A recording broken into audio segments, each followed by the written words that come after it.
For everybody's. Is kindergarten online too?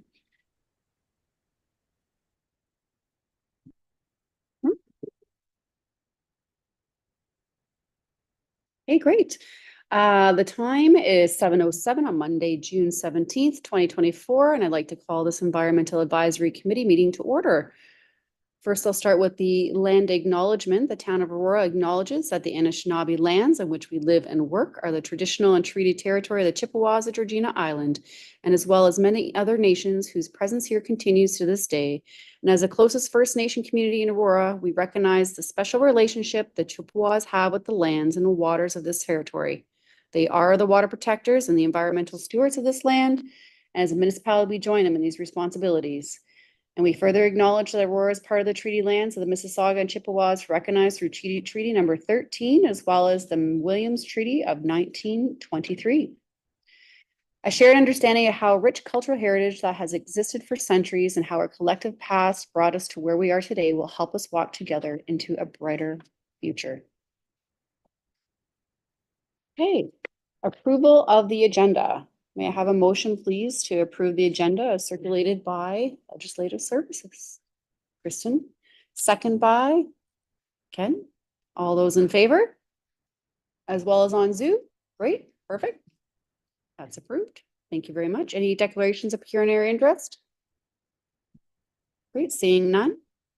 Perfect, that leads us to item 5, receipt of the minutes. 5.1, Environmental Advisory Committee meeting minutes of May 13th, 2024. May I have a motion to receive the minutes of May 13th, 2024? Ken, thank you very much. Second by Nicole, thank you very much. Any questions or comments on the minutes of May 13th? Seeing none. I will call the vote. All those in favor? Opposed? That carries. Thank you so much. We don't have any delegations this evening, but we do have some matters of consideration. 7.1, Memorandum for Energy and Climate Change Analysts regarding the Natural Capital Assets Management Plan and draft presentation. I guess we have a presentation first. It's asking for mover and seconder, but I believe that we should have a presentation first before we put it on the floor for discussion, correct? Okay, perfect. Okay, I'm just gonna make a quick comment before you start your presentation, if that's okay. I just wanted to kind of speak off the cuff a little bit because this was a motion that I put forward some time ago. And this was through collaboration, obviously, with Natalie about this because we lacked that natural capital asset plan. We did have a previous plan that wasn't necessarily up to the legislative code and it didn't necessarily speak to the stewardship as well. So I'm really excited about this because it's important to ensure that we're protecting not only our capital assets, but also our natural capital assets. And this plan today that's being presented is going to help us become a bit more accountable about how we utilize these lands that we have now currently, whether it's for wetlands, parklands, and so forth. And obviously that's going to snowball on how we're going to be utilizing these lands moving forward and how that affects also our capital assets and our budget and everything else. So there's a lot of moving parts to this and I'm very proud of this. And you should be very proud, Natalie, of this this presentation we're about to hear today. So thank you very much. And please go ahead with your presentation. Thank you. Thanks. Intro commentary. As Councillor Gilliland explained, we have our first ever natural capital asset management plan here for the town. It was, as you mentioned, a very complex endeavor. Lots of input from people all over the town, town staff, giving input into this plan, and again, collecting a lot of information that wasn't straightforward being collected. So it was definitely a learning process for a lot. It also showed a lot of what the town is already doing with their natural assets. So a lot of great outcomes from this plan. I won't go too much into it.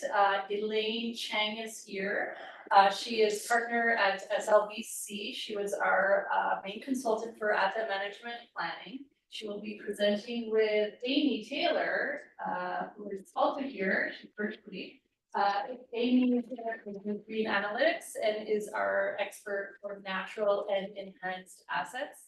And I believe Jeff Wilson is also on the line. There he is. Oh, perfect. Also with Green Analytics. I will mention that our town parks and fleet manager, Matt, is also on the line. So we have tons of people to help with questions this evening and discussion. Yeah, I don't want to take any more of Elaine's time. There's lots to go over, and I look forward to the discussion that we're going to have after the presentation. So go ahead, Elaine. Thank you so much. And I'm just gonna share my screen here. Just so you know, Amy and I will be presenting for about half an hour. You have seen a draft of, or you have seen the deck as well as a draft of the report. Now the report that was submitted about 6 weeks ago. So since then, there have been some changes. So, and some of the scenarios have shifted a little bit, some of the numbers have changed. But the essence is the same. So we will go through in our half-hour presentation, we'll give you the details on that.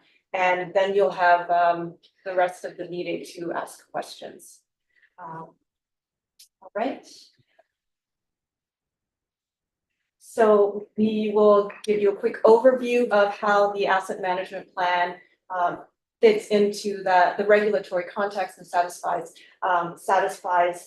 not only the regulation, but also helps the town to plan ahead on how it wants to manage and steward these important assets going forward. And then we will we will go through the key findings, including the inventory and condition, the level of service metrics that we worked with staff to define, and as well as the performance scores that we identified, and then also how we want to address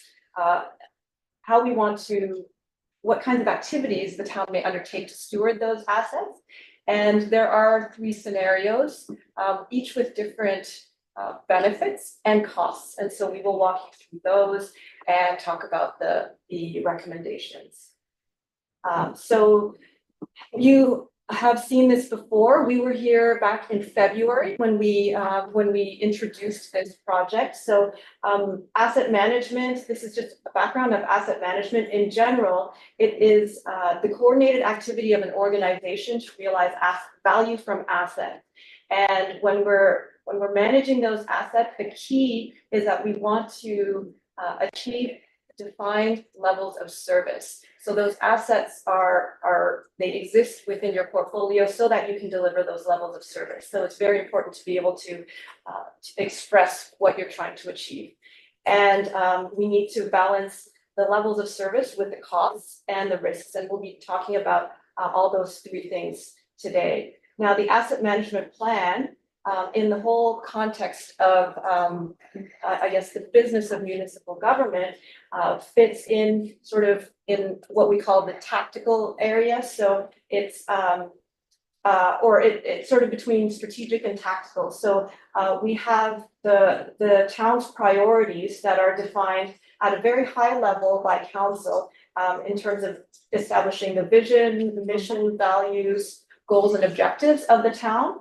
And then the asset management plan translates those goals and objectives into service levels that the town will want to achieve for certain services, in this case, the natural asset services, and then translates those levels of services into life cycle activities, which all entail a certain cost and thus a certain financial strategy in order to support those life cycle needs. And then based on the asset management plan, the town will then go away and define its tactical plans, meaning its annual budgets. So getting more and more temporally detailed, its annual budgets, its annual business plans, which then the departments will go away and execute their day-to-day work delivery, which may include capital improvements or changes to their operations and maintenance activities. So this is sort of where we're focusing our attention right now is more of the sort of strategic, between strategic and tactical. And the asset management plan generally brings together asset-related improvement needs that come from many other activities and studies. For example, condition assessments or business cases that have been done, master plans. So we bring those together so that you can see all of the asset-related needs in one spot. Within the scope of an asset management plan project, there typically isn't sufficient time or budget to do all of these other, for example, growth planning or condition assessments within the scope of the asset management plan, but it aims to bring them together. In terms of the regulation, the town has already established a strategic AM policy. That was the first step in meeting OREG 588-17, and then has developed AM plans for core assets, which include water, wastewater, stormwater, roads, and bridges. The regulation requires that municipalities have AM plans in place covering all assets, so including the non-core assets, by July 1st, so in the next few weeks. And then also by next July, the municipality will be required to have an AM plan that defines proposed levels of service. Now, for the natural assets, we're hitting both of these targets at once because it was such a short time frame in between. It actually was more efficient for the town to do them all at once. And in parallel to this, you may be aware that the town is also working on a corporate asset management plan. So, and that is covering assets. There's no overlap between the assets right now. And it's also important to understand that the regulation requires that the town or that staff report progress implementing the AM plans annually to council. So it's not a report that you just put on a shelf. It actually becomes, as I said, something that you implement into your budgeting and business planning and execute. And then AM plans have to be updated at least every 5 years. So the natural capital asset management plan categories include natural area assets, including forests, open spaces, wetlands, water courses, and water bodies, as well as natural enhanced assets. So here we're including urban trees, urban parks, community gardens, and the pet cemetery. With that, I'm going to hand it over to Amy to dive into more detail on the inventory of natural assets. Okay, thanks, Elaine. So I'll just make one point on the last slide where we defined the natural area assets and the natural enhanced assets. And that is just to reinforce that this natural asset management plan covers those assets that are town owned and managed. So anything that is within the town's purview to manage or own, that is covered by this asset management plan. Of course, there are other natural assets within the town of Aurora. Those are not covered by this natural asset management plan. Okay, we can go to the next slide. And here what you're seeing is replacement cost values for the natural assets within the asset management plan. In keeping with the approach used for built assets, a replacement cost is generally assigned to natural assets within an asset management plan. But unlike built assets, natural assets don't have construction costs associated with them typically. So instead, what we rely on here is restoration and rehabilitation costs that reflect the cost of replacing those assets if they're degraded.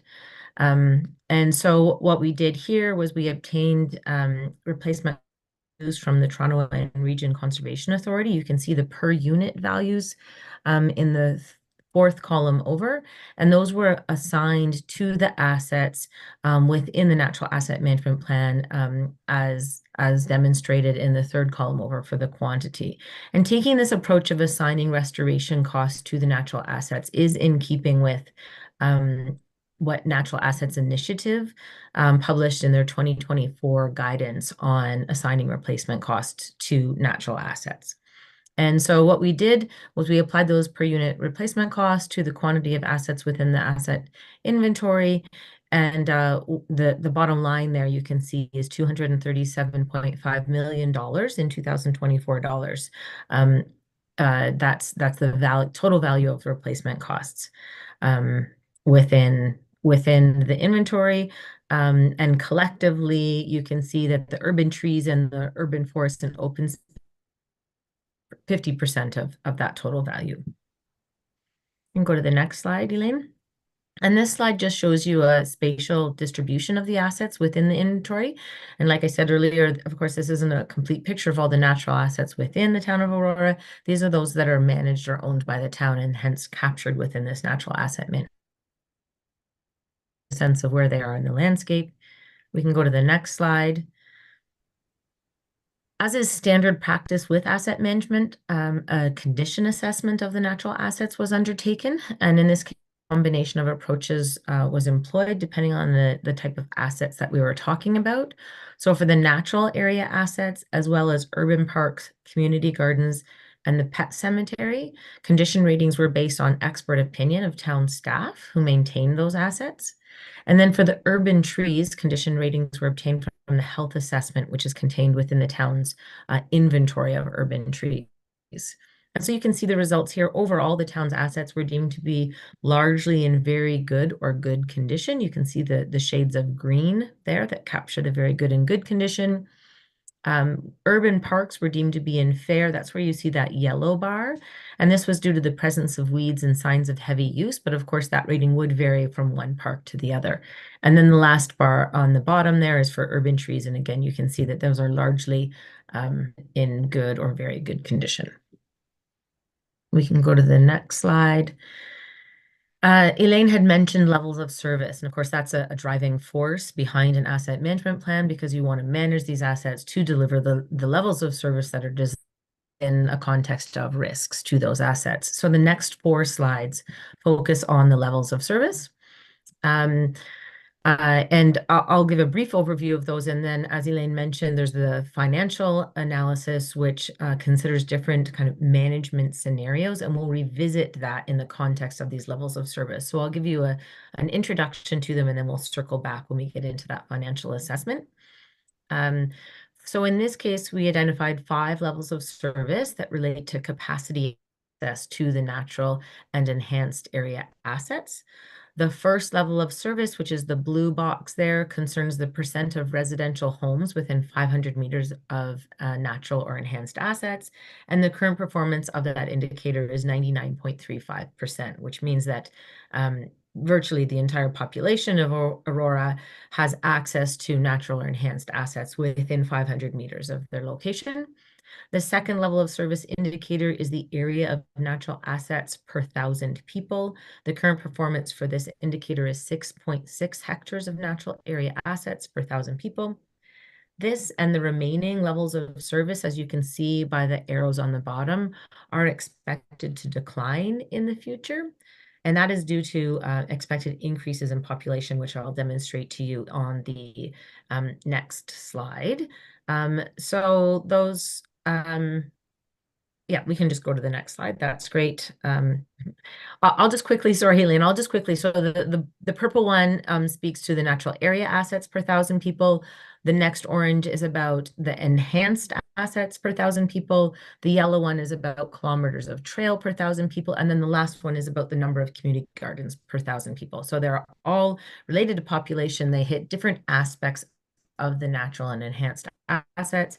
And as I noted, they are expected to go down, which if you look on the last slide, you'll understand why.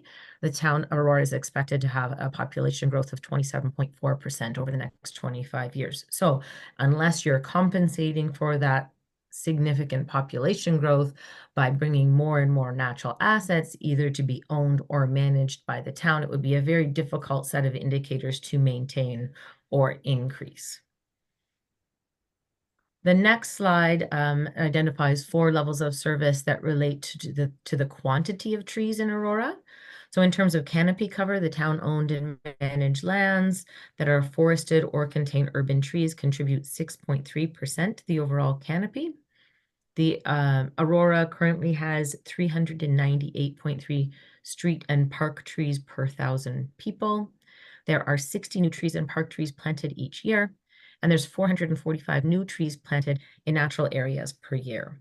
And then in terms of the trend of these, we'll circle back to that when we get into the scenarios, because the trends are actually expected to vary depending on which scenario we're looking at. So that's something that we'll circle back to. We can go on to the next slide, which identifies 4 levels of service related to the maintenance of trees in natural areas. And you can see those in the colorful boxes there. The first level of service relates to the species composition of town-owned trees. And there is a desire to have a mix of tree species in Aurora. And you can see the current performance there shows a combination of Norway maple, little leaf linden, ash, honey locust, and silver maple. The second level of service relates to the amount of open space and natural cover plots that are affected by invasive species. And that in this regard, the town's currently sitting at 55% of those plots affected by invasive species. The third level of service has to do with tree pruning, and here the town is currently undertaking tree pruning activities on 3,333 trees per year. And finally, the last level of service related to the trees and natural areas maintenance is relates to replacing trees. And here the town is currently planting 240 replacement trees per year. So, and as the case with the last set of levels of service, we'll circle back to these to look at the trends in light of different management options when we get into the scenario analysis. We can go to the next slide, which focuses on risk assessment. So like the condition and the levels of service, the risk assessment is a standard component of an asset management plan. And here we're focusing that risk assessment on the natural assets. So 3 types of hazards were identified. As you can see in the first column there, we've got environmental and human-induced and climate hazards. The environmental and human-induced hazards were identified in consultation with the town and representatives from the town, as well as we drew on the 2024 urban forest study, so a very recent study. The climate-related risks that were identified were derived from the 2022 Climate Change Adaptation Plan. So that gives you a sense of where those threats were identified from. The rating structure employed in the Climate Change Adaptation Plan, that standard approach was applied to the environmental and human-induced threats to be consistent across the full range of the hazards. The specific ratings for these hazards were based on feedback from town staff. So high and medium risks rating were applied to the environmental hazards, as you can see there in the top orange colored boxes. The climate hazards were largely deemed low, medium risk, and the human-induced hazards were largely rated low. So the low, medium being the yellow and the low being the green. And so just for a bit of context, low is the lowest possible rating, and there was actually a high category above the high medium. So just to give you a sense of the bounds that we're talking about, when we talk about low risk, the assumption is that no immediate vulnerability or actions no immediate vulnerability exists, so no action is required. When we talk about high risks, that's defined more as a known vulnerability being present and active actions needing to be undertaken immediately. We can go to the next slide. And here we're focused specifically on the urban trees. In the context of the urban trees, we had a little bit more data that we were able to draw from. So this matrix actually shows the risk rating from very low, being the darker green, to very high, being the red. And it's based on the probability and the consequence of those assets failing, which in the case of street trees and urban trees, we do talk about, because something like an ice storm could actually destroy or damage numerous of those individual urban trees. So this is an approach that is typically applied to build assets, and it requires data that we didn't have for the other natural assets, but that we were able to leverage for the urban trees. So what you're seeing in this matrix is the distribution of the replacement costs in millions by overall risk rating. And the results show that 50% of the urban trees are under moderate, which is the yellow risk, and 43% of the urban trees are under low, which would be the 2 shades of green there risk. So by and large, very much the vast majority of the urban trees within Aurora are at moderate or less risk. Only 60 urban trees were identified as being under very high risk, which is the 60 trees in the red there. So that's 60 trees out of 26,000, just to give you a bit of a perspective there. So that's what you're seeing in this risk result matrix. And then we get into back into, Elaine, the scenarios. So I'll pass it back to you. Thank you. So then what our task was to come up with asset management strategies to address those risks and also to ensure that over the next, well, we looked at 10-year and 25-year horizons. Over those time horizons, how can the town continue to deliver the expected levels of service or the desired levels of service? And so with each of these scenarios, there is a cost entailed, but there is also a level of service that will be entailed. So it's sort of, it's almost like picking off a menu. Which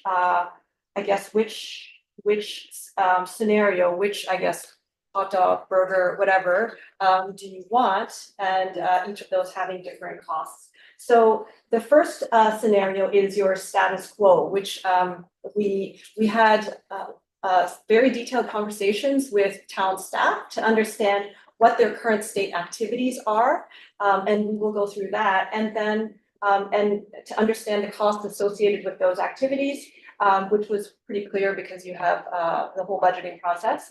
And then we developed 2 additional scenarios, which include activities that some activities that we would recommend that the town consider to better position itself to face these risks, some of the risks that Amy was talking about, and also to make it easier to sustain the level of service that is desired. So you can see there's a moderate level of rehab maintenance and monitoring, and then a high level of rehab maintenance and monitoring. So we'll start by going over the status quo activities. So in terms of the life cycle of natural capital assets, in general, we follow this. You can see this life cycle here. You have planning and design, followed by constructing and securing, monitoring and maintaining, followed by some rehab and restoration, and then monitoring and maintaining. And you would just continue through this type of cycle, possibly with numerous rehab and restore and so on. But in general, these are the key 4 activities. So in terms of constructing and securing, the activities that we identified in the status quo were planting 60 new urban trees per year, urban trees being street and park trees, and then planting 445 new trees in natural areas, which we identified that in our level of service. And those are generally done with partner organizations. Now, there under this category, we also made a note here that in terms of securing additional lands, we know that it's going to be a challenge to try and secure additional natural asset lands. So that's why in that when Amy was presenting about the levels of service, we expect some of those per capita levels of service to go down. And then in terms of monitoring and maintaining, the status quo would be to continue maintaining street and park trees, as well as urban parks and trailside vegetation according to current maintenance standards. There is a park maintenance manual that the town follows. So those standards are clearly set out, and under the status quo, you would continue with the current current funding level and continue with those maintenance activities. It is important to note that current activities do not include regular visual condition assessment for natural areas. There is condition assessment done for the street trees and the park trees, but not for your woodlands, your wetlands and things like that. So that's where we see an opportunity. In terms of rehab and restore, the status quo activities would include replacing about 240 street and park trees per year. Now we estimate that would be about 82% of the forecasted. We mentioned there were 26,000 trees. We would expect almost 300 of those to require replacement every year. So this would lead to a backlog of trees, like a growing backlog of trees requiring replacement. And in fact, right now there is a backlog. You saw that in the condition assessment, the trees in very poor condition and some in very high risk. So under the status quo, though, we would continue with that 240 replacement trees per year. We would continue with about 2% of natural area invasive species control, meaning pulling out invasive species, typically vegetation. And of course, also infect vegetation that might be infected with pests. So 2%, there's very little of that proactively happening right now. That would, in the current, in the status quo scenario, we would do about 2% over the next 25 years, in total over 25 years. Targeted planting and seeding would be about 1% of natural areas over 25 years. And again, these types of activities just improve the resilience of natural assets and help the town face those risks.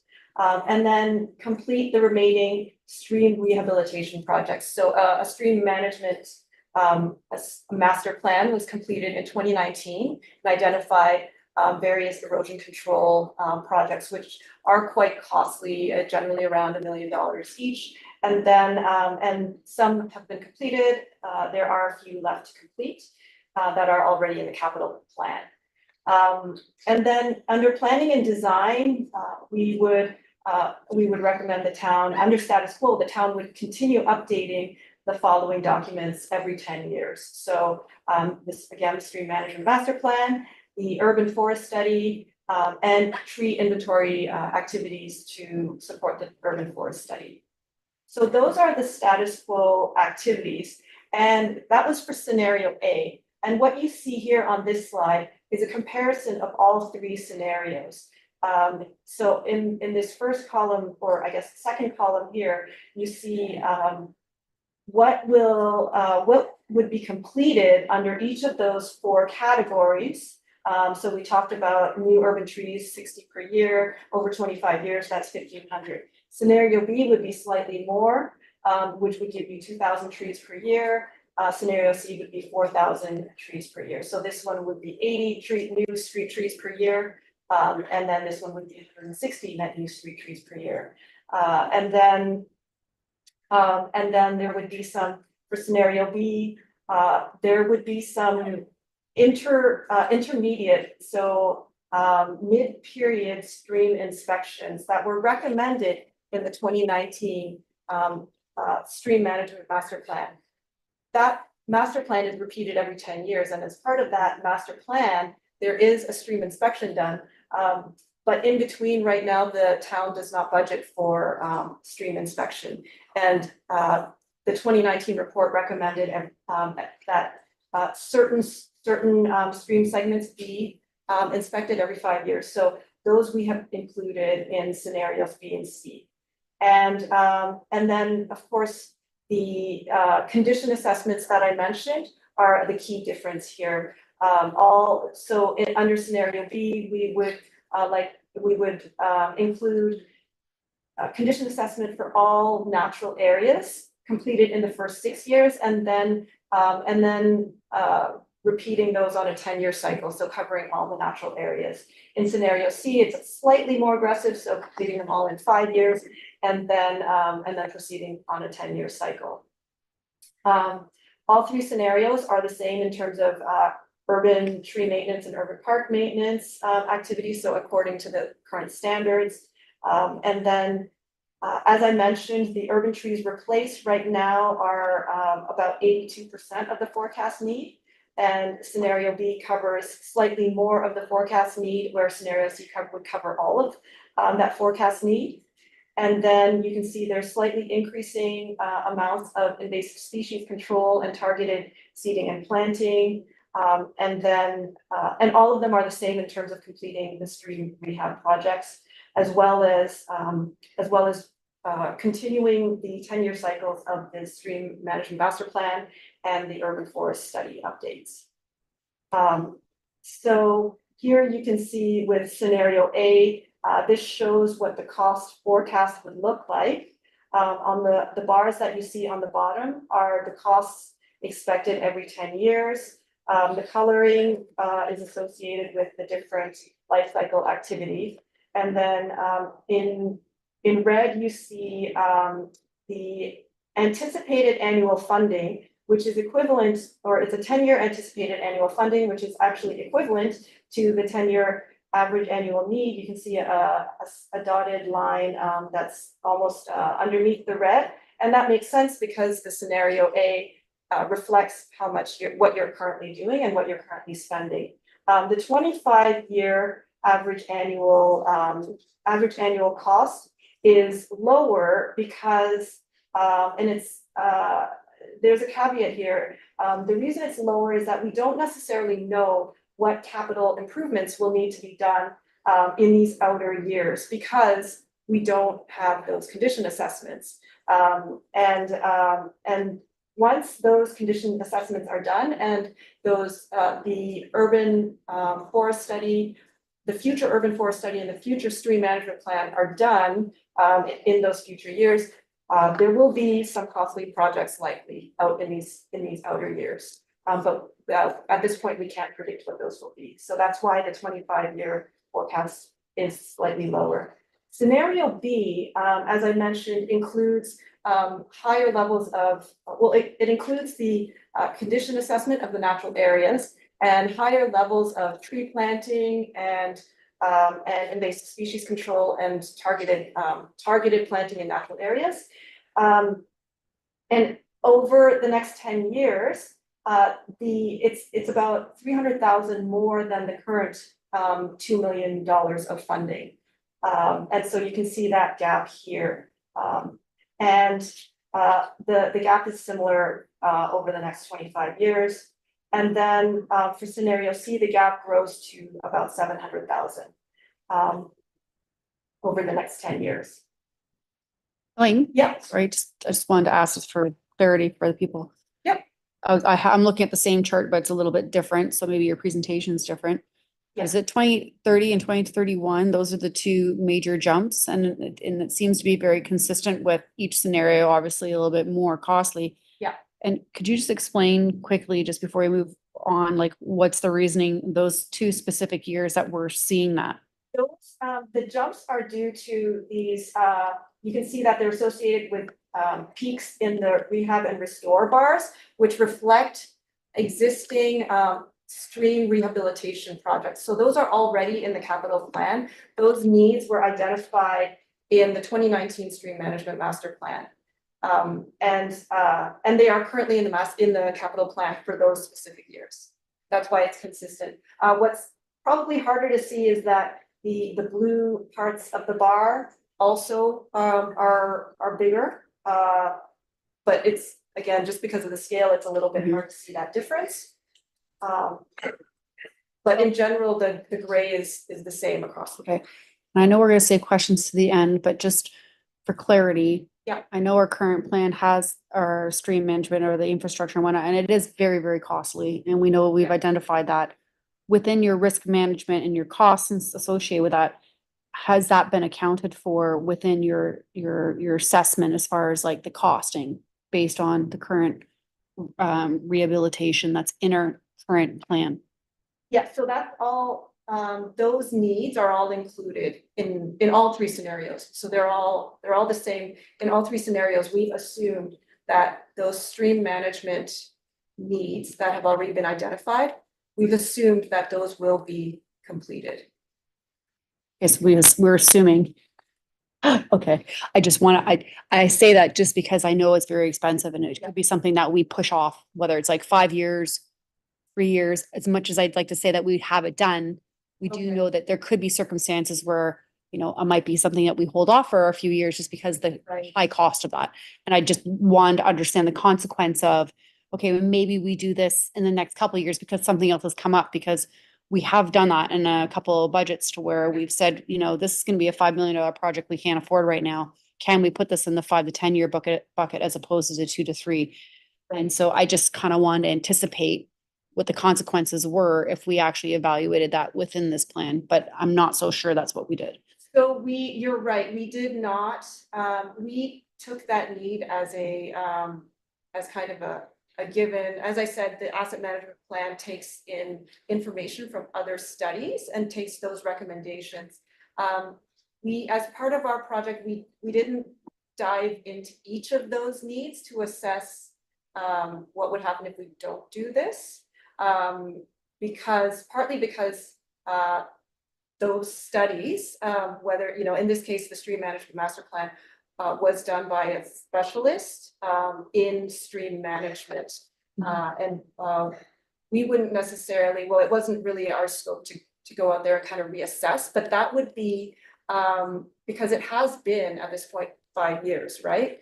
So there would be opportunity, as you're saying, to go out there and reassess and sort of ask yourself, you know, how urgent is this? There is an opportunity to do that. Appreciate that. Sorry to interrupt everybody. Just wanted to understand that because it seems to me that we may need to spread this out over a few years versus all at once. So Right. So in terms of levels of service, and now we're focusing on the 2 slides that Amy had looked at where she mentioned that the performance would vary with 3 different scenarios. And so where we talked about area of canopy cover provided by the town, currently 6.3% canopy cover is being provided by town-owned trees. This would increase obviously by different amounts based on the different scenarios. We would be adding 1,500 net new trees in the status quo. We did not calculate how much canopy that adds because it varies by year, right? A brand new tree will give you maybe a square meter, whereas after 10 years, it might give you 9 square meters type thing. But we do know that with these different numbers of trees, you'll get obviously more canopy. And then in terms of street and park trees per capita, scenario C is the only one that maintains the current level of service. So 398 trees per 1,000 people. Under scenario A, it's 345. Scenario B, it's 356. And then new trees planted per year, again, we mentioned this before, 60, 80, and 160. And the new trees planted in natural areas, we project that to be steady at 445 trees per year. Planted, it assumes that the partnerships with those partner organizations will be kept intact. And then in terms of species composition, the idea here is that we want to, according to the urban forest study, we want to diversify the tree species composition to improve resilience, and obviously diversification would be slower with the lower number of trees being planted and replaced with scenario A, slightly faster with B and C, and then the open space and natural cover plots affected by invasive species would be treated in different levels by the different scenarios. So very little of it would be treated under scenario A and more in scenarios B and C, and this is over 25 years. Tree pruning would be the same across all of the scenarios. It would continue according to the current maintenance standard. But keep in mind that this will become more costly. Each year as you plant new trees. So as you grow that portfolio. And then replacement trees planted per year, as I mentioned here, we would expect a backlog to grow with under both scenarios A and B, whereas scenario C is the only one that we predict at this point, based on what we know about the trees, that would address all of that backlog every year. And as I mentioned, it's important to note that scenarios B and C include assessments of the natural areas to monitor for threats and hazards and to take earlier action to increase resilience to those threats and hazards. And so the recommended strategy is scenario B because of it. Because of the, I guess, the sort of the lower cost impact, but it also allows at the same time, it allows the town to begin a condition assessment program for the natural assets and to increase invasive species control and targeted planting. And you can, of course, inform those activities from what your findings from the condition assessments. And then it increases the urban tree replacements to address, there is an existing backlog of about 666 trees, and then so it'll work that down a little bit more quickly, and then increase planting of new urban trees toward achieving the tree canopy target. There is a town-wide tree canopy target of 40%, and that's to be covered by both privately owned trees as well as town-owned trees. But in any case, the more town-owned trees that are planted, the closer you get to that target, and also keeps you closer to maintaining the ratio of trees per capita. In terms of funding, to close the funding gap, the town would need to consider seeking additional funds, either through taxation or grants, or reallocating funds from other programs. This may result in changes in levels of service in other programs. It's also really important to continue the partnerships that the town has developed to continue planting those 444 new trees in natural areas every year. And then, and there are also maintenance agreements with I guess, private owners of land, and where the town maintains trails through those properties, and that gives access to the public to those natural areas. And then there are also volunteers who help with invasive species control to great benefit to the town. And then just in terms of recommendations for asset management planning, asset management plans, as I mentioned, have to be updated every 5 years, and the town will be so this is a long-term program that the town will be, or a set of activities that the town is undertaking to better manage its natural capital assets as well as all of its built infrastructure. And so some of the opportunities to improve ongoing asset management include establishing land type naming standards to establish basically consistency across these different documents, the natural capital asset management plan, as well as the Parks and Rec master plan and official plan and so on. So just ensuring that the different land types are consistent, monitoring the level of service performance and costs to enable more accurate forecasting. So we have done our best to create these projections with the information we have to date. And as the town monitors its progress, these numbers may change and you'll get more accurate forecasts. And then there's also an opportunity to translate townwide tree targets into town-owned tree targets. So as I mentioned, for example, there's a town-wide canopy target of 40%. What does that mean for the town-owned tree canopy? You're right now at 6.3%. Do you want to be at 7 and then get the rest from private, or do you want to be at 10 and get the rest from private, and so on? So there's an opportunity to clarify that. There's an initiative to implement a maintenance management system And so it's very important to continue with that initiative so that, again, to improve your forecasting of future costs and activities. And also incorporating carbon sequestration impacts of natural assets into other town plans that relate to GHG emissions, such as the Energy Conservation and Demand Management Plan and the Community Energy Plan. There's also finally an opportunity to build on the initial risk assessment for natural assets to further inform and prioritize risk mitigations, similar to what the councillor was mentioning about the costly stream management projects, having a better understanding of what are the risks associated with doing or not undertaking those projects at a certain time. Perfect. Thank you. That was really great. Great recommendations too. I really enjoyed that. Very in-depth.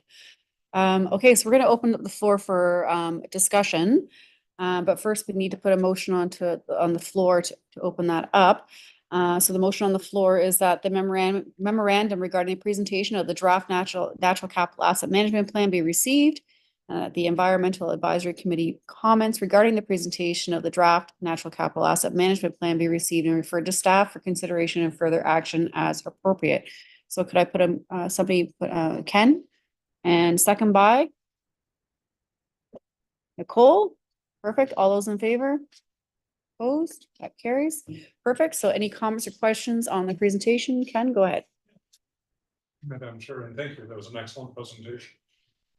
I think scenario A is a tad, and I would agree that scenario A is a bit concerning by virtue of that there would be a backlog, and not only in terms of the stream management, which is I think integral in terms of flood mitigation and so forth. It'll have an effect on our other assets and so forth during those so-called 100-year storms, which happen every 3 years now, it would appear, right? So that is the new norm. And I think the other thing too is that scenario A, and this is more of a comment, I guess. Status quo is sometimes a slippery slope for cuts to funding or to levels of service or to defer things and so forth. So I think, again, a backlog, and especially with invasive species, and I think that scenario A, the invasive species, whether it's like Manitoba maples or whatever, will get ahead of us and create and exacerbate what would otherwise be, a backlog that that we can never catch up on, right? And so forth. So I would agree that maybe C is the ideal, but B is the most realistic, right? In terms of observing and so forth, and being able to get ahead and risk mitigation and so forth. And I think that if we were to do A, then the cost for down the road, 5 years, 10 years, will not be insurmountable, right? So I agree. So with B, and from I think that would be palatable in terms of mitigating risk and getting ahead of the curve, right? And just as a final thing, I think that tree canopies are becoming so essential to reducing the so-called heat domes that major urban centers are now experiencing. We know, for example, like cities of Montreal, or the city of Montreal, that is catching up on their tree canopy, that they're experiencing, like especially during this humidity crisis.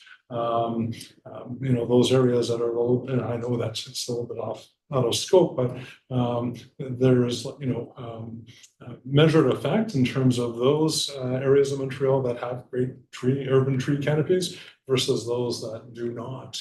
and the variance of temperature and so forth. And there's a human cost, obviously, where that's concerned as well too, in terms of higher incidence of heat stroke and heat-related illness and so forth. So I think that B, I think is very palatable, and I would certainly recommend.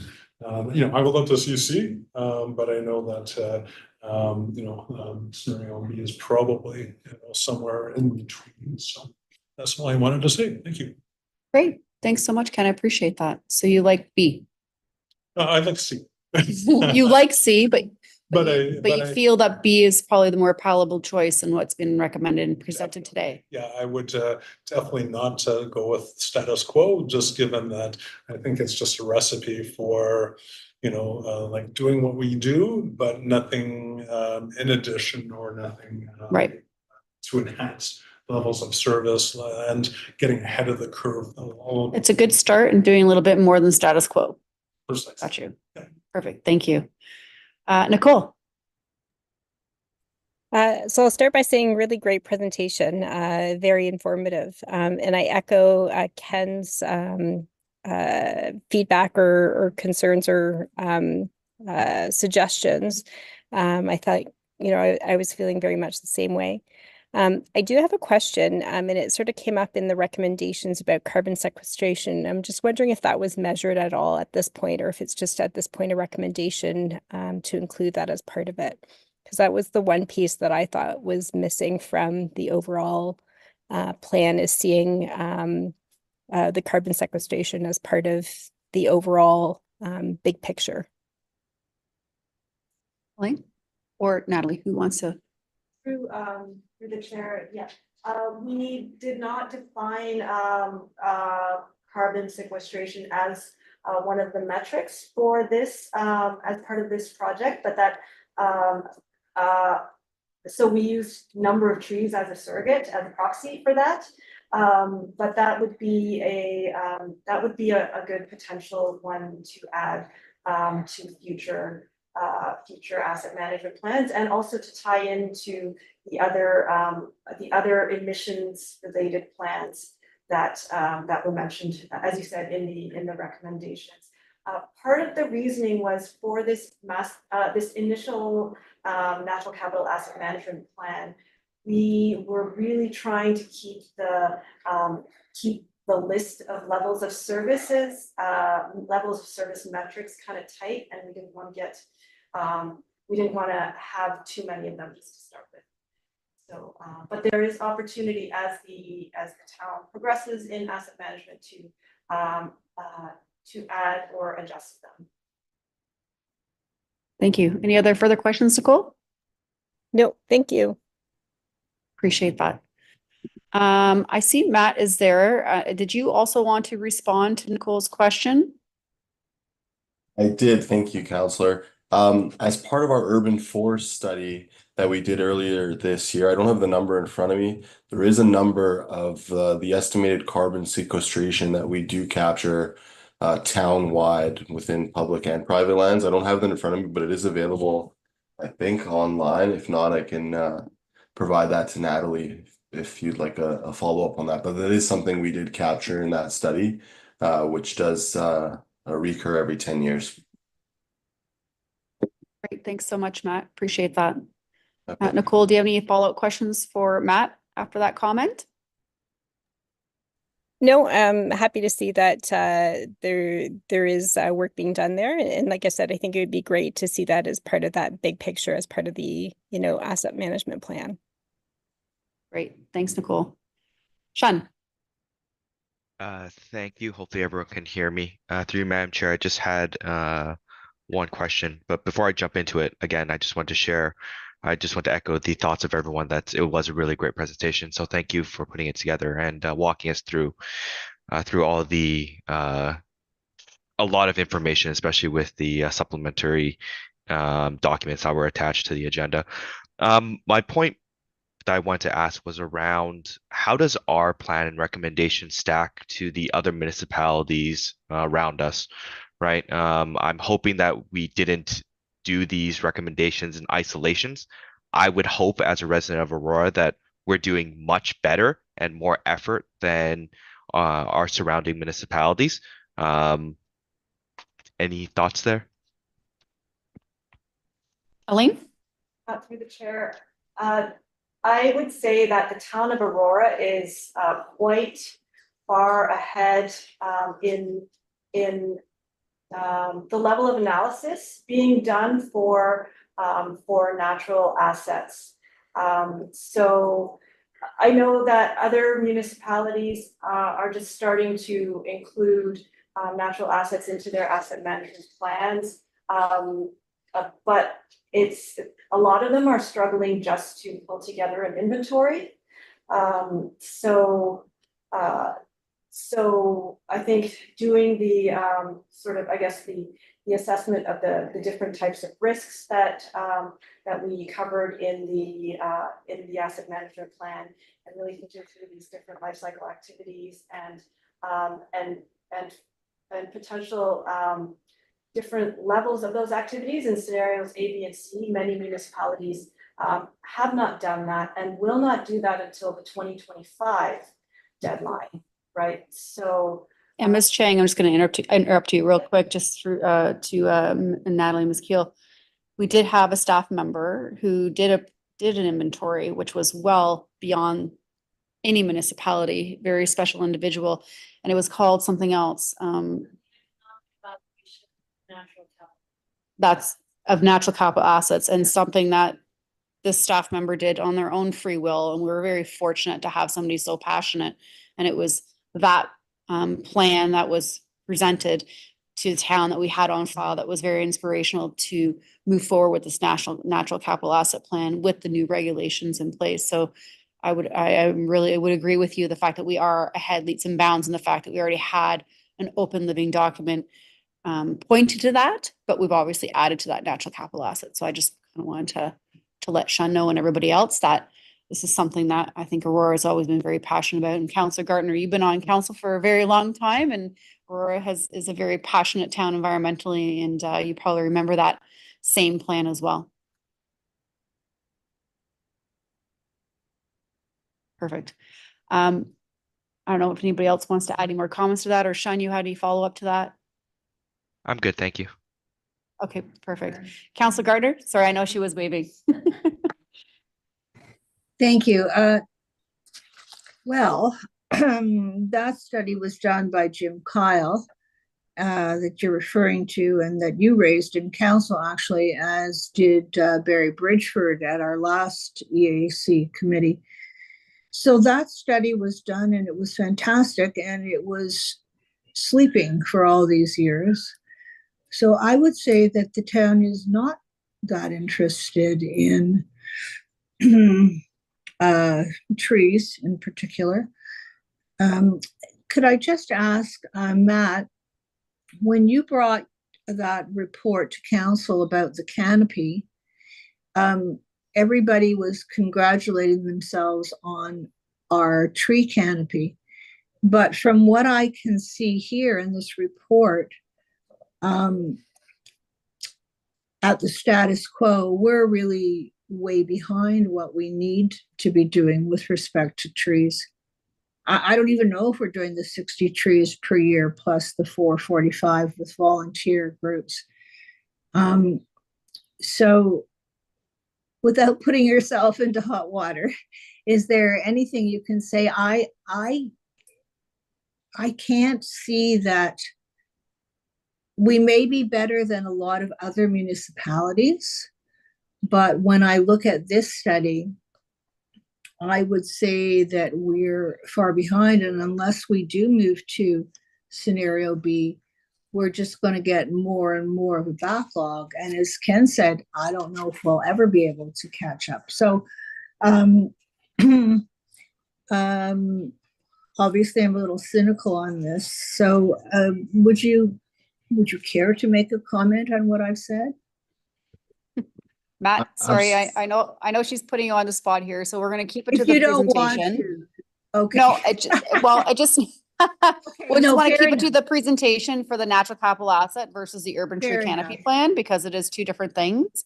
So But then if I Matt, please. could ask- So Matt, you can choose to answer high level on that plan, but let's just keep the focus on the plan that's before us today. I'll be very, very brief.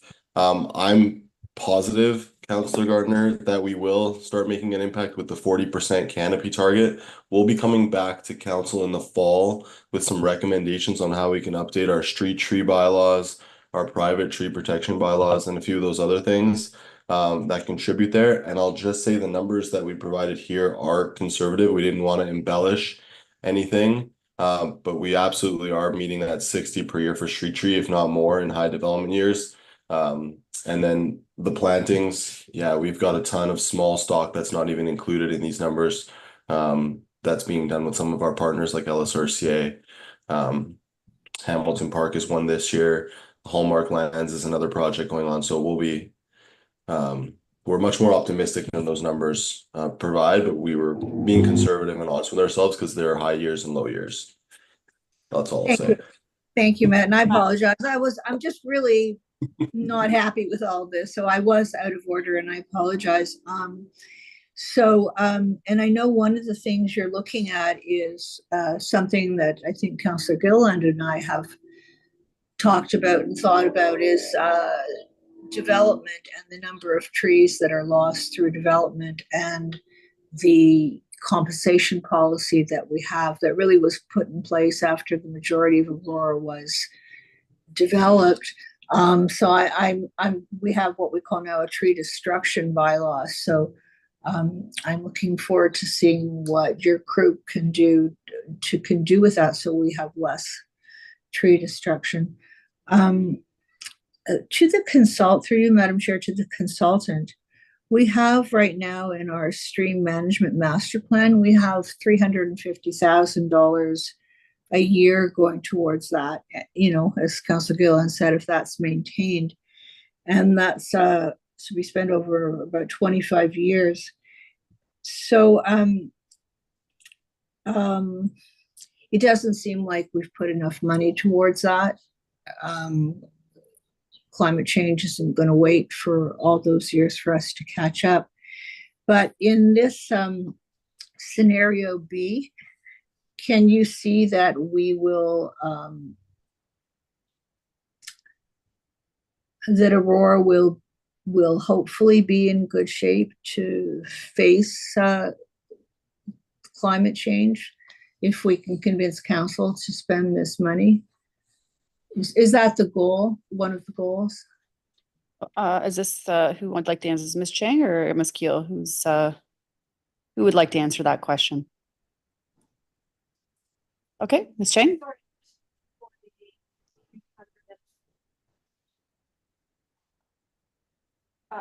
Maybe, I think she's referring to the cost, the additional cost for B versus C. Is that what you're talking about, Ms. Councillor Gardner? Yes, if B will put us in a good position with respect to coping with, we're not going to mitigate climate change at this point, but for Aurora to cope with what climate change is going to be bringing. So in all three scenarios, we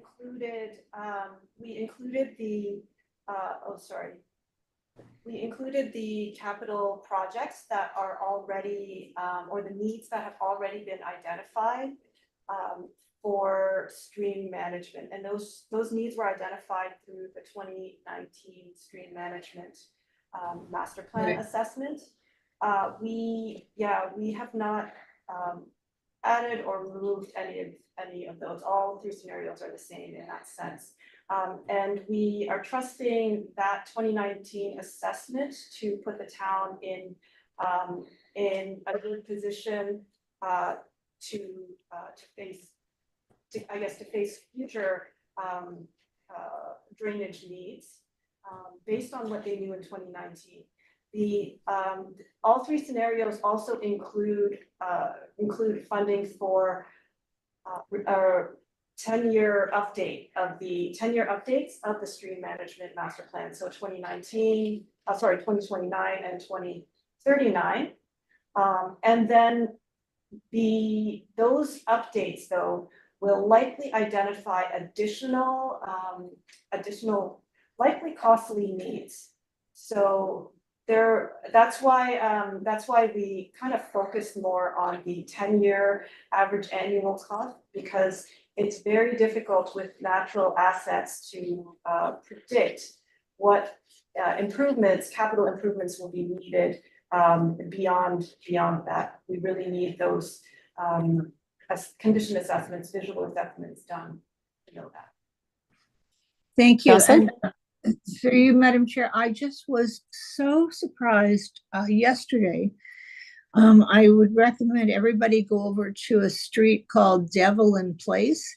It runs off Murray, and also to go along Murray Drive and see the work, the stream remediation work that's been done. They've built up the banks of the streams so that to prevent flooding, and it's quite amazing to see the work that engineering has done with respect to this stream bank erosion. It's beautiful, actually. So have a look. Thanks. Thanks, Councillor Gartner. Any other comments or questions? Dennis? Yeah, through the chair, I have a number of questions, if you'll permit. Sure. Thinking about what Shin said about kind of like jurisdictional comparators, I think it's great with regards to the idea that it sounds like we're forerunner with regards to data collection. But I was thinking about it more from a level of service, right? I know that the presentation was great, lots of numbers. I see all these numbers and I find that it's difficult for me to judge, well, is this good, bad, or indifferent? So given that other jurisdictions aren't collecting the data to be able to let me know, I'm wondering if you guys or someone could comment about what might be a potential benchmark, like gold standard benchmark from other organizations. Or I noticed in the table when we're looking at target performance, I saw the phrase no established target a lot. And I'm wondering, is there an appetite to establish a target moving forward? Or is that just going to be left blank? Because sometimes I feel like the easiest way to kind of like fake your way through progress is to kind of say, no target, oh, we'll just switch the benchmark to a new year. So if there's any Thank you, comments Dennis. about I don't that. know if through the Ms. Chang, chair? you want to answer this, but I will just start. Great question. I will start by just saying that this is the first of its kind here in Aurora, and we Oh, yeah. haven't had the level of service, and that was my big bone of contention because we never had the stewardship plans in place. So I'm glad that we're doing something, but it's excellent Absolutely. question, and I really appreciate that. Ms. Chang. Yes, through the chair, I guess one of the approaches that the Ontario regulation has taken up is to require municipalities to report, report their current levels of service, their current performance, and give them time to monitor that for some, in this case, I guess, given the way they set the deadlines, it would be a year between. I know that we're doing both current and proposed levels of service at once right now. But the province has basically told the other municipalities, okay, for July 2024, you can report your current level of service. And then in 2025, you can set a proposed level of service that will become your target, right? And so the idea is that it gives municipalities a chance to understand where they are right now and how much that's costing them. And then after that, they can set a target with some understanding of the cost implication. And so here, the target, once the town decides on a scenario, then the target will be implied by what we've identified here. So for example, if scenario B is picked, then the target will become planting 80 net new trees a year along streets and in parks. So that type of thing. Okay, through the chair, thank you. So that kind of gives me some insight whether we're using a benchmarking, Right. kind of a benchmark or a standard from another organization. Thinking about kind of the scenarios, right? Yep. And I recognize that it's kind of like a balance between risk and cost and other things. I've been thinking about the idea of risk. When I'm looking at the cost, I see, okay, scenario A is 0. Scenario B, I think, was quoted at 300,000. Scenario C, 700,000. And I'm not sure if I'm doing this correctly, but I feel like I'm interpreting that as a linear increase. I'm wondering, with regards to the risk aspect, kind of coming back to Ken's comment about, I'm wondering if we should be thinking about risk as a linear aspect as well, right? Or should we be interpreting it as exponential? Whereas if we do only a little at the beginning, we're going to be that much farther behind. And I feel like this type of understanding of risk will help me make a better judgment to say, oh, is scenario B actually the ideal one? Or maybe scenario C is actually more expensive, but we will be farther ahead. So to help make me that judgment. So I think that was similar to what Councilor Gardner was asking, so Yeah. a little bit asking differently. I like it. Yeah. So Ms. Chang, would you be able to? Answer Yeah, that? you know what, I'm gonna call on my partners who have done a lot of risk work for natural assets in the municipal realm. Sure. Amy? Amy? Yeah, hi, thank you. And I see Jeff, you unmuted as well. So you're probably a little bit better positioned to comment on the exponential versus linear relationship than me. Yeah, sure. I mean, I think I think the key thing to remember here is that ever like um, uh, putting natural assets into an asset management context is pretty new, groundbreaking work. And every community that's attempting to do this is kind of grappling with these same questions. So that's the first thing I'd like to highlight. And what we want to do is to start thinking about putting these risks on these to push us towards exactly trying to answer those questions that you've identified there. I would say that the risk is definitely not linear. It's going to increase. It's hard to predict exactly because there's so many different factors. You've got changing development, you've got climate change. There's a confounding number of different things that are going to drive that risk. But that's, I think, the key point of this asset management study is to say, hey, let's think about natural assets. Let's think about the risks that they're exposed to. What do we need to do to try to manage those risks? And so what we've done here is an initial start on a risk assessment and starting to put that framework in place. But there's still more work that needs to be done to kind of get to the bottom of that question that you're trying to get to, which is ultimately the information you need to help make those decisions.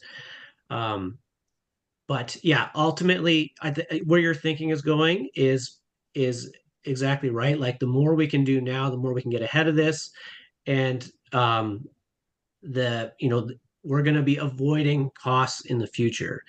And the challenge we have at the moment is it's hard to predict what those costs are going to be. Like, what are those, those costs that if we don't deal with it now, what are those costs going to be in the future?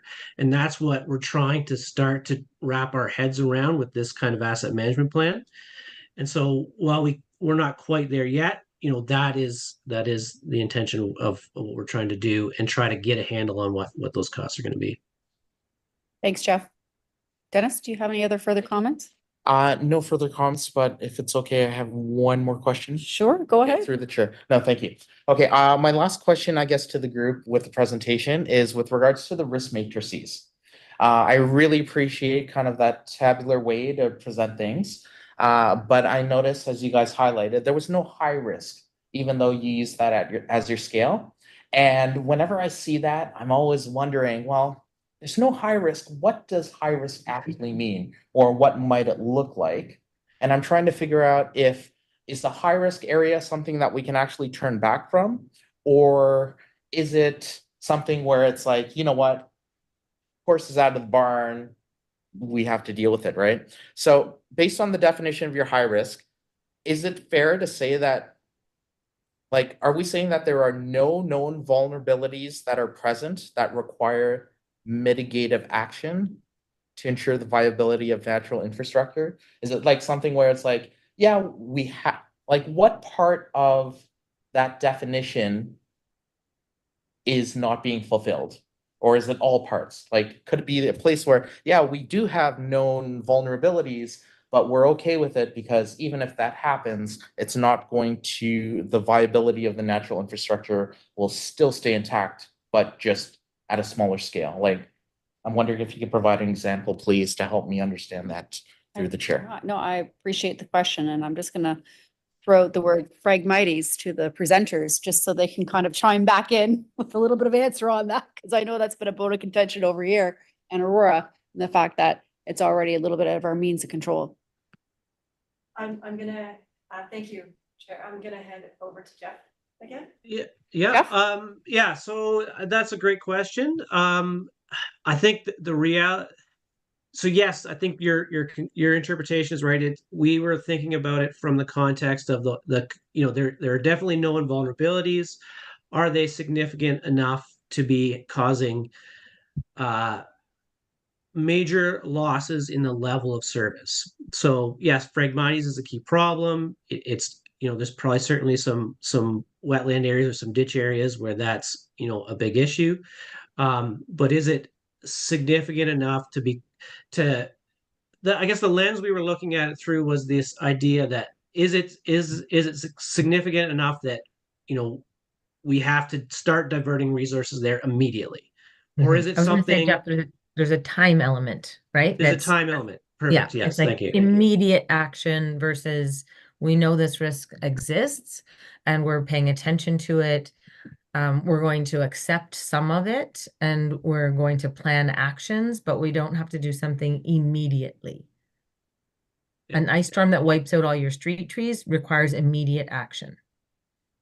But something like Thanks, invasive Amy. species, where it's more of a general degradation of those assets, requires management over time as opposed to immediate. Thank you, Amy. Thank you, Jeff. Dennis? Sorry, just through the chair, just a follow-up question. Did you, when you're thinking about what immediate might mean in this context, was there any type of, like, I guess, numbers with regards to either timing, like within the next 2 years, within the next 1 year, or the percentage of the, I guess, environment that is being affected? Like, if we lose 50%, were any of those types of numbers kind of floating in the background there, or was it just a general significant, whatever the phrasing Amy? was for the chair? Amy or Yeah, Jeff? so- What- Yeah, I can start and Jeff, you can chime in. So it would have been not that explicit in Okay. most cases. Yeah. Okay. Thank you. Okay, perfect. Thank you very much. Dennis, you're done? Yes, thank you very much. Perfect, great. Any other comments or questions? Ken, for the second time? Thank you, through you, Madam Chair, and through to the consultants.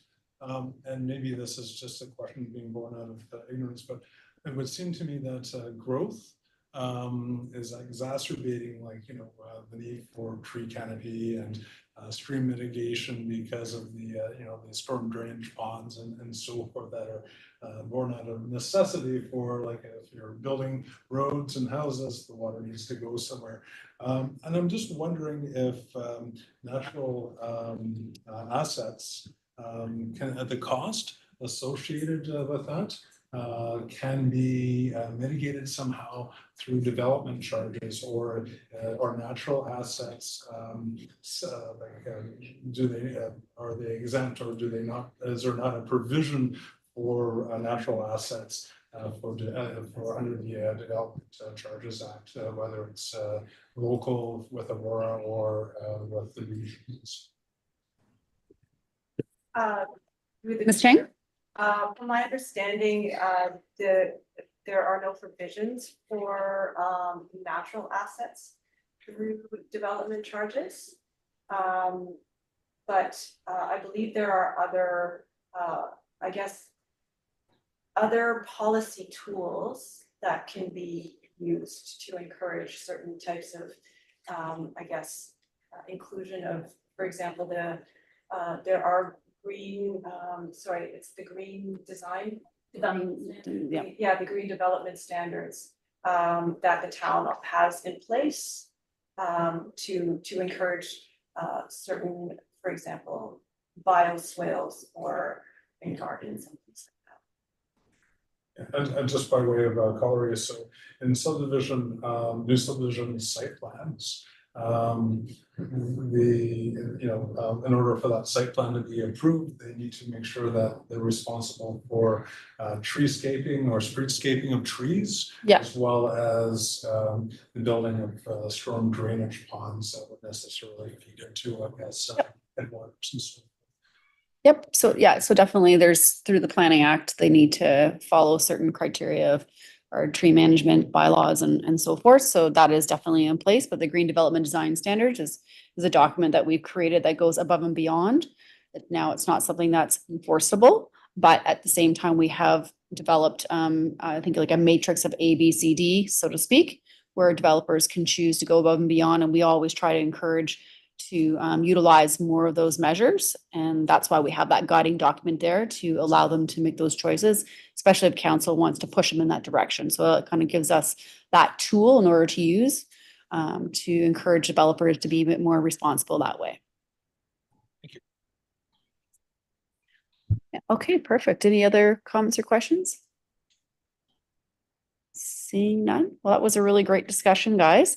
I am going to call the vote again because we had some great comments there. I want to refer it back to you guys, the staff as well, to take consideration. So I'm going to call the vote. All those in favor?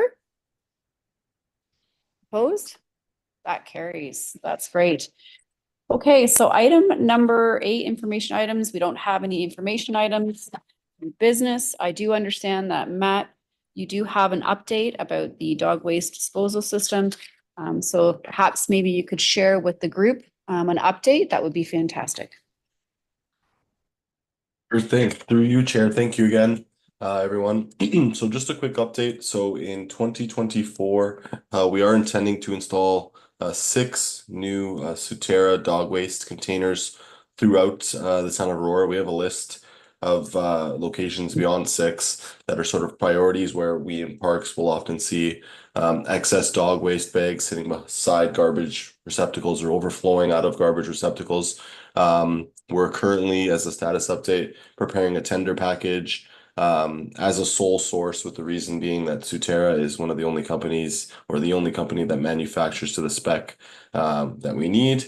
So for that reason, it'll probably be a few more weeks before we award that tender, and then we'll be installing them hopefully mid-July for use throughout the year and then ongoing forevermore. I believe we're going to try to acquire 10 units this year, but we'll only attempt to install 6. The reason we're purchasing 10 is just you get a bit of a better deal when you order in quantity. And the reason we're a bit further behind than we wanted to be this year is because it was hard to secure them from the manufacturer.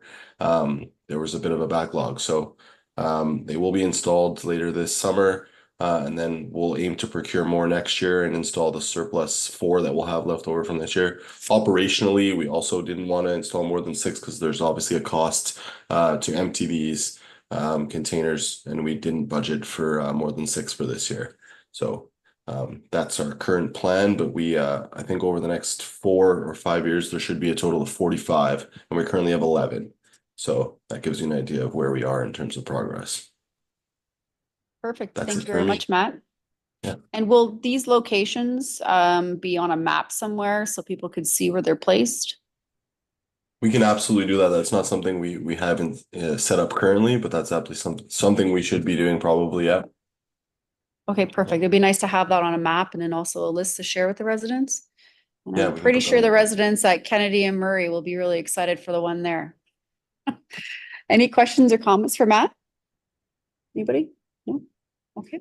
Any other new business from anybody? No? Seeing none? All right, well, that's great. I'm really happy for this discussion today, guys. This is really fantastic. Before we have an adjournment, Madam Clerk, would you let us know when the next Environmental Advisory Committee would be? So at least we can put it in our calendars. I know we typically take a break in the summer, But at least you can anticipate when the next meeting's up, just to kind of keep it in your mind. Take a second.